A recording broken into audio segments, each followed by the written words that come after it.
ভালো করে কান খুলে শুনে নিন। যারা বাড়িতে ঠাকুরের পুজো করেন, সে লক্ষ্মী ঠাকুর হোক, কালী ঠাকুর হোক, যে যার পুজো করেন, তো বাড়িতে তিনটে পাপ কাজ কোনো সময় করবেন না। কি কি তিনটে পাপ কাজ?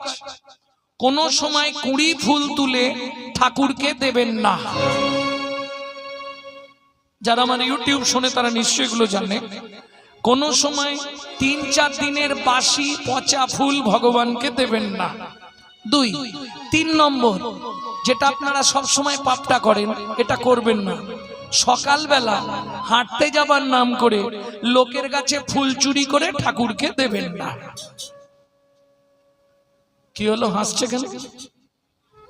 মানে যারা করে তারা হাসছে নাকি? হ্যাঁ, এ পাপ হয়। কোথায় বলা আছে? ব্রহ্মবৈবর্ত পুরাণে বলা আছে, শ্রীমদ্ ভাগবতের